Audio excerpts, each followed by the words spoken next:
How to clean and propagate a rose plant in the fall season when the root system and the plants are ready to hibernate through the cold.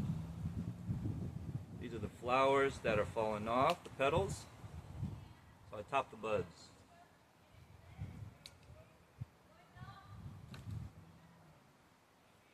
After I top the buds, there's going to be new buds coming through the whole stem,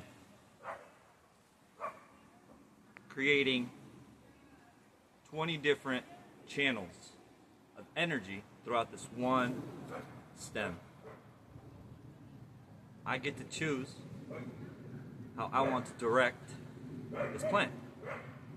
Beyond tying it down, creating more space,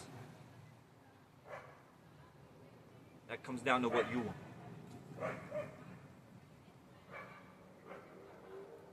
In general, nature plants, if you are going to prune anything, a vine, tree, you leave it to 2 shoots. You have to leave one. You don't have to, but you leave one, the best, if you want to just cut the tree down. Other than that, you'll have a bunch of runners. If you did cut the whole tree down, did not kill the tree, poison it, dig up the roots, and even the root system will still produce a new shoot. I got examples in the backyard. Cherry tree.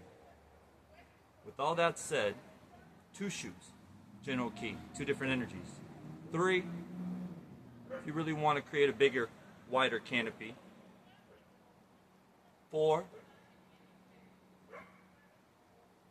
or just hop and hedge it and let it do its thing, grow into each other.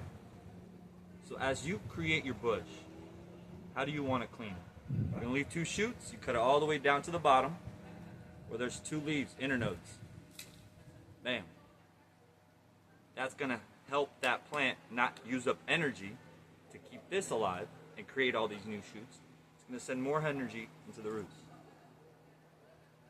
This, I could bury the whole thing, and it'll give me a clone that propagates right, or I can cut it in half.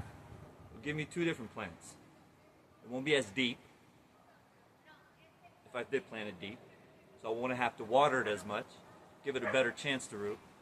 Or I can even lay it down, have several shoots. Plants have a cool way to recreate. And with technology, it's only getting more fun. If you want to take these families off, that is food for the plant. It's going to keep it alive. When I need it to say, hey, I need more food, it's going to create a root system. I can always decide later if I want to cut it in half. I'm going to put it in a tub of water. And there is my propagation. As I bring you closer, I'm going to show you what it's going to do in the future once it starts coming back. This is where I topped it, left this fan leaf. Other than that, it's going to fall off naturally, but that's where a new shoot's going to come from. Maybe even somewhere in the middle. Another leaf. Internodes, that's what they call on a plant. Here is, right next to it, one of the shoots I cut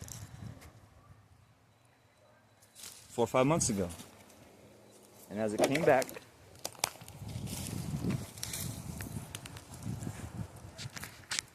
created a horn.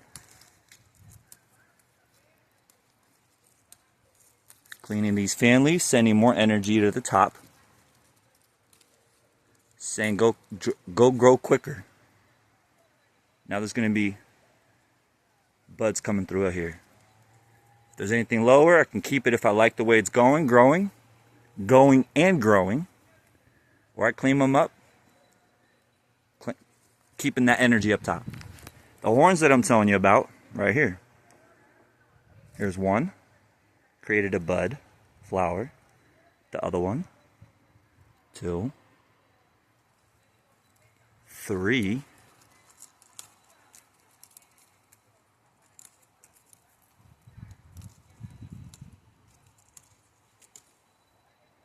and on this 3, you can see there's a few more flowers are created, 3 to be exact, and another one back here. And this other one out here was the first to die off, the flower, naturally, and fall off. Some that fell off naturally. And here's the new buds that are coming in that I was just telling you about. There's 1, there's 2, and there's 3 on each inner node. Do I want to keep all 3? Do I want this one growing into these plants? Do I want to brush it off? Boom. And there you have it. Fall propagation cleanup for next year's rose growth. Grow big.